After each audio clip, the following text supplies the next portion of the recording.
Mississippi, from every mountainside, let freedom ring.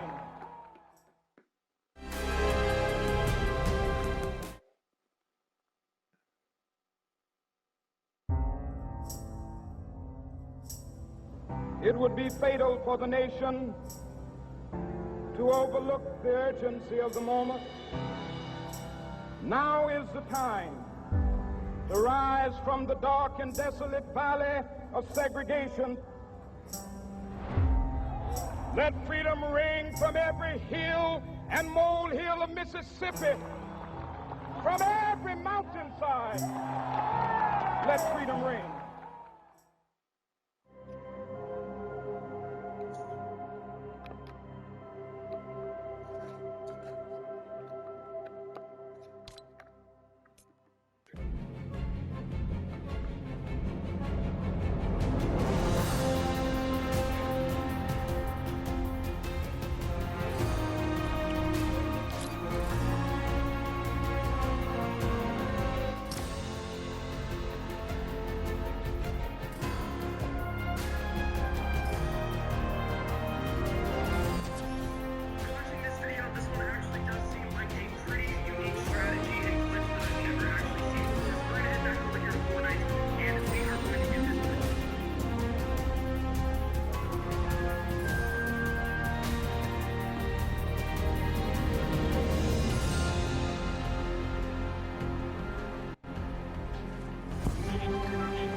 I am happy to join with you today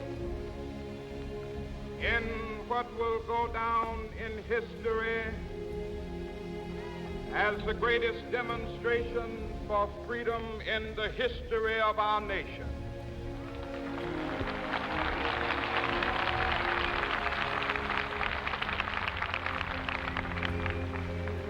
Fourscore years ago, a great American in whose symbolic shadow we stand today signed the Emancipation Proclamation. This momentous decree came as a great beacon light of hope to millions of Negro slaves who had been seared in the flames of withering injustice. It came as a joyous daybreak to end the long night of their captivity. But 100 years later, the Negro still is not free. 100 years later, the life of the Negro is still sadly crippled by the manacles of segregation and the chains of discrimination. 100 years later, the Negro lives on a lonely island of poverty in the midst of a vast ocean of material prosperity. 100 years later,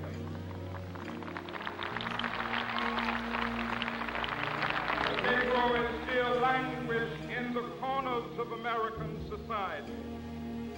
finds himself in exile in his own land. So we've come here today to dramatize a shameful condition. In a sense, we've come to our nation's capital to cash a check. When the architects of our republic wrote the magnificent words of the Constitution and the Declaration of Independence, they were signing a promissory note to which every American was to fall heir. This note was a promise that all men, yes, black men as well as white men, would be guaranteed the unalienable rights of life, liberty, and the pursuit of happiness. It is obvious today that America has defaulted on this promissory note insofar as her citizens of color are concerned. Instead of honoring this sacred obligation, America has given the Negro people a bad check, a check which has come back marked insufficient funds.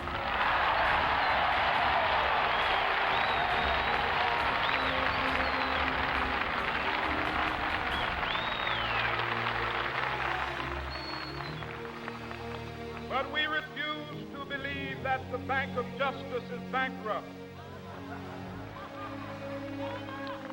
We refuse to believe that there are insufficient funds in the great vaults of opportunity of this nation. So we've come to cash this check, a check that will give us upon demand the riches of freedom and the security of justice.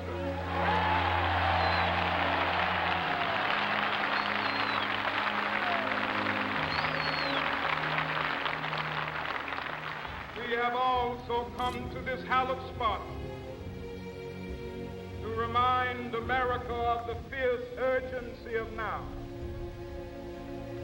This is no time to engage in the luxury of cooling off or to take the tranquilizing drug of gradualism.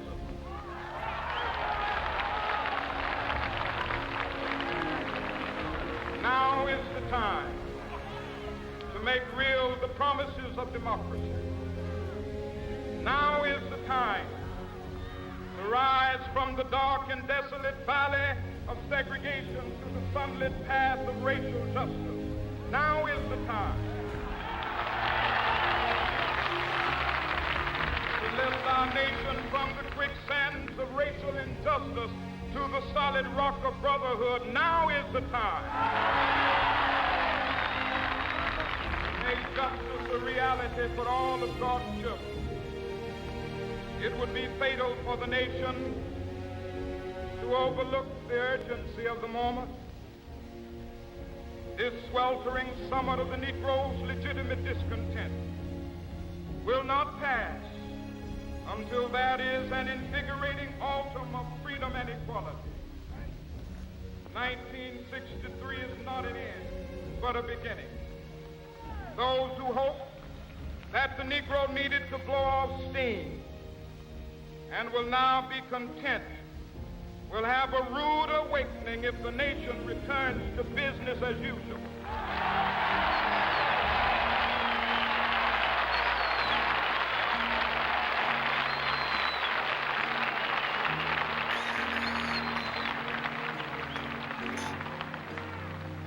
There will be neither rest nor tranquility in America till the Negro is granted his citizenship rights. The whirlwinds of revolt will continue to shake the foundations of our nation until the bright day of justice emerges. That is something that I must say to my people who stand on the warm threshold which leads into the palace of justice. In the process of gaining our rightful place, we must not be guilty of wrongful deeds. Let us not seek to satisfy our thirst for freedom by drinking from the cup of bitterness and hatred.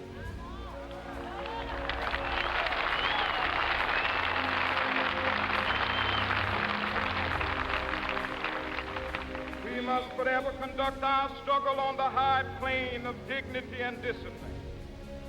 We must not allow our creative protests to degenerate into physical violence.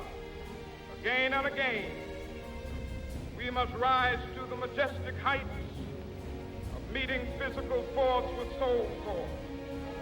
The marvelous new militancy which has engulfed the Negro community must not lead us to a distrust of all white people. For many of our white brothers, as evidenced by their presence here today, have come to realize that their destiny is tied up with our destiny.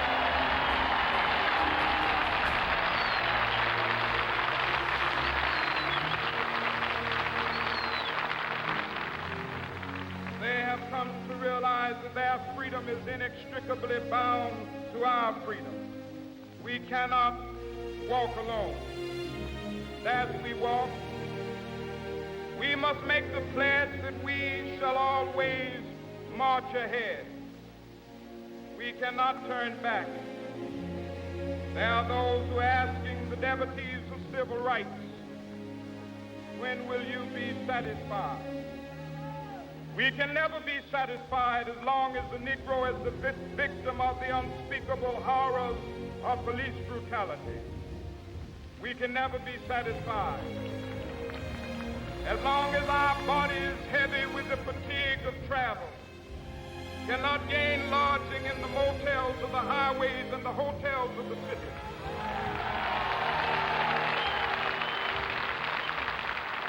We cannot be satisfied as long as the Negro's basic mobility is from a smaller ghetto to a larger one.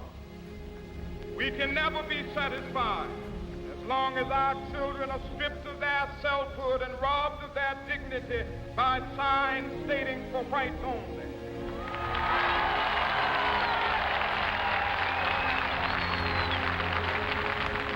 We cannot be satisfied as long as a Negro in Mississippi cannot vote and a Negro in New York believes he has nothing for which to vote.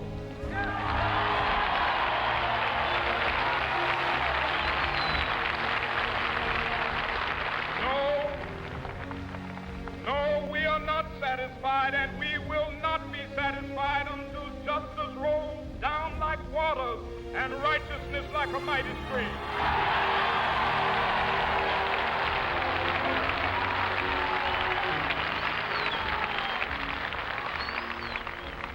I am not unmindful that some of you have come here out of great trials and tribulations. Some of you have come fresh from narrow jail cells. Some of you have come from areas where your quest for freedom left you battered by the storms of persecution, staggered by the winds of police brutality. You have been the veterans of creative suffering. Continue to work with the faith that unearned suffering is redemptive. Go back to Mississippi. Go back to Alabama. Go back to South Carolina. Go back to Georgia. Go back to Louisiana. Go back to the slums and ghettos of our northern cities. Knowing that somehow this situation can and will be changed. Let us not wallow in the valley of despair. I say to you today, my friend,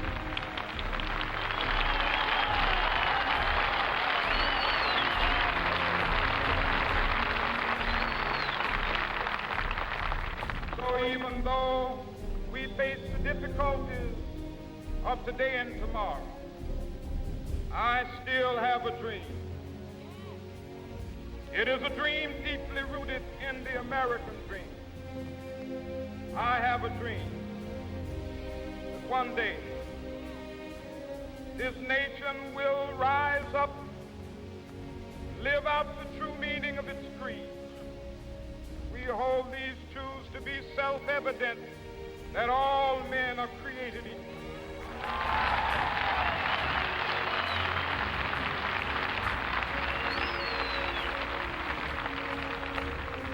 I have a dream one day on the red hills of Georgia,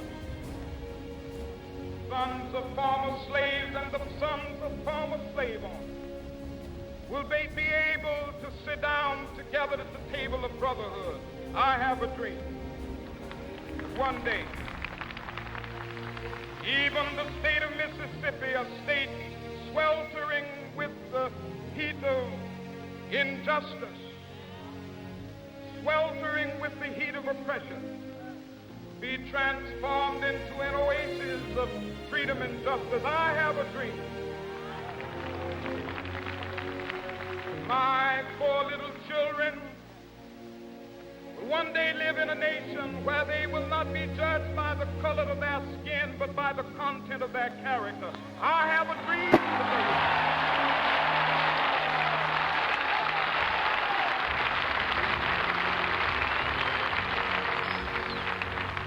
I have a dream that one day down in Alabama, with its vicious racists, with its governor having his lips dripping with the words of interposition and nullification, one day right there in Alabama, little black boys and black girls will be able to join hands with little white boys and white girls as sisters and brothers. I have a dream today.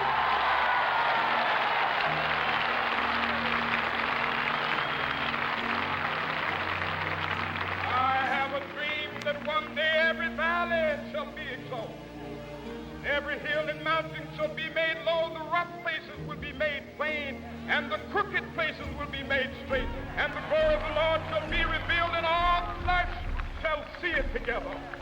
This is our hope. This is the faith that I go back to the South with. With this faith, we will be able to hew out of the mountain of despair a stone of hope. With this faith, we will be able to transform the jangling discords of our nation into a beautiful symphony of brotherhood.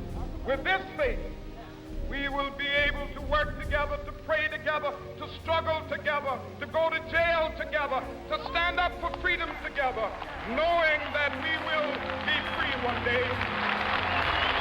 This will be the day.